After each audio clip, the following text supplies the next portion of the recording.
Hi, hello, வணக்கம். Welcome back to trend breakers academy. So market வந்து பார்த்தீங்க அப்படின்னா, ஃப்ரைடே வந்து ஒரு ஃப்ளாட் ஓப்பனிங் தான் கிடச்சது. ஸோ ஓப்பன் ஆனதுலேருந்து வந்து பார்த்தீங்கன்னா, ஒரு மாரி சைட்வேஸ் ஒரு சின்ன செல்லிங் போயிட்டு, திரும்ப பையிங் போயிட்டு, திரும்ப வந்து ஒரு பேட்டர்ன் ஃபார்மேஷன்லாம் ஆகி, ஆனா பிரேக் அவுட் வந்து கிடைக்கல. ஐடி கொஞ்சம் அன்னைக்கு நல்லா இருந்தாலும், பேங்கிங் வந்து கீப் ஆன் செல்லிங்கில தான் இருக்கு. ஸோ ட்ரெண்ட் வந்து பார்த்தீங்க அப்படின்னா, லோயர் ரேட் ஃபார்மேஷன் மாரி தான் இருக்கு. ஏன்னா, ஹை போயிட்டு திரும்ப செல்லிங் ஆகணும்னு நெனச்சேன். அதே மாரி செல்லிங் தான் ஆயிருக்கு. அதே மாரி டவுசரும் நாஸ்டாக்கும் வந்து பார்த்தீங்க அப்படின்னா, ஃப்ரைடே நல்லாவே செல்லிங் ஆகி க்ளோசிங் ஆயிருக்கு. சில்வருமே வந்து கிட்டத்தட்ட 6% வந்து செல்லிங்.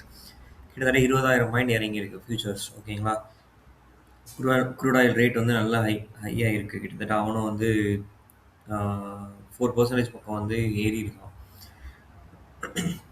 ஸோ இன்னைக்கு வந்து ஒரு நெகட்டிவ் ஓப்பனிங் இல்லைனா ஃப்ளாட் ஓப்பனிங்கா நெகட்டிவ் சைடு நடக்க சான்சஸ் இருக்கு. ஆனா ஒரு நெகட்டிவ் ஓப்பனிங் தான் நான் எதிர்பார்க்குறேன். ஏன்னா டவுசர் அண்ட் நாஸ்டாக் வந்து கிட்டத்தட்ட வந்து 500 பாயிண்ட்ஸ் 400 பாயிண்ட்ஸ் வந்து நெகட்டிவா இருக்கு. ஸோ அதுக்கேற்ற மாதிரி தான் நான் ஓப்பனிங் எதிர்பார்க்குறேன். ஒரு ஒரு 100 பாயிண்டாவது வந்து நெகட்டிவ் இருக்கும் நான் எதிர்பார்க்குறேன்.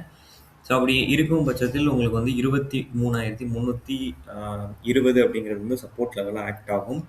ஒன்ஸ் அந்த சப்போர்ட் லெவல் வந்து பிரேக் ஆகி கீழே வருது அப்படின்னா கண்டிப்பா வந்து அடுத்து செல்லிங் ஸ்டார்ட் ஆயிருங்க. டவுன் ட்ரெண்ட் மாரி தான் இருக்கு. ஃபர்ஸ்ட்டு ஸ்விங் போடுறதுக்கு ரெடி ஆயிட்டு இருக்க மாரி இருக்கு.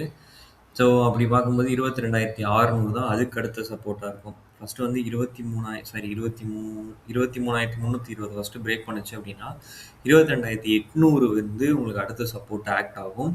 இன்கேஸ் அந்த 23,320 பிரேக் பண்ணல அப்படின்னா, திரும்ப வந்து டுவர்ட்ஸ் வந்து 23,850 நோக்கி ராலி கொடுக்கும். ஆனா எனக்கு எனக்கு தெரிஞ்சு அந்த பிரேக் பண்ணி ட்ரெண்ட் கொஞ்சம் செல்லிங் ஆகும்னு நினைக்கிறேன். ஏன்னா ஜியோ பொலிட்டிக்கல் அப்படின்னு சொல்லி பார்க்கும்போது பெருசா இல்ல. இப்ப இந்தியாக்குள்ள கொஞ்சம் அடி வாங்கிட்டு இருக்கு.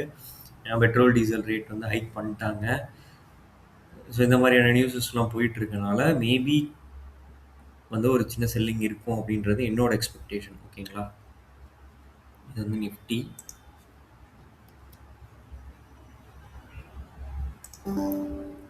ஸோ பேங்க் நிஃப்டி நீங்கள் நல்லா பார்த்தீங்க அப்படின்னா, அவனும் அதே மாதிரி தான் ட்ரெண்ட் வந்து டவுனில் தான் இருக்கு.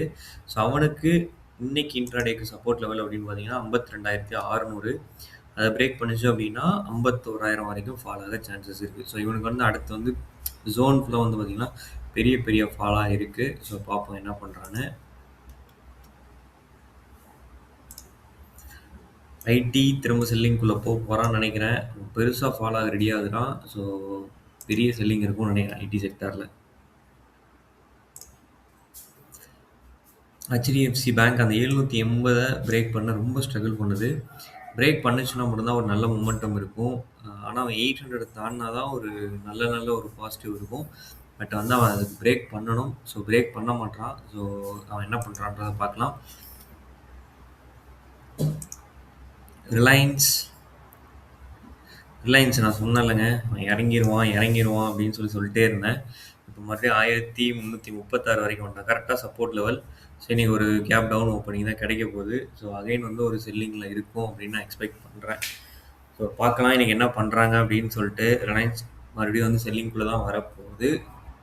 அடுத்த ஒரு செல்லிங் ஜோனுக்குள்ளே தான் வரப்போகுது. ஸோ பார்ப்போம் செல்லிங் எந்த அளவுக்கு இருக்குது அப்படின்னு சொல்லிட்டு நீங்கள் எந்த அளவுக்கு ஓப்பனிங் கிடைக்க போகுது அப்படின்றதையும் பார்க்கலாம். ஓகேங்களா? ஓகே, நிறைய பேர் வீடியோஸ் பார்க்குறீங்க. உங்களுக்கு யூஸ்ஃபுல் ட்ரெண்ட் போகிறவங்க ட்ரெண்ட் பிரேக்கர்ஸ் அகாடமி நீங்கள் சப்ஸ்கிரைப் பண்ணல அப்படின்னா சப்ஸ்கிரைப் பண்ணிக்கோங்க. தேங்க்யூ ஃபார் வாட்சிங்.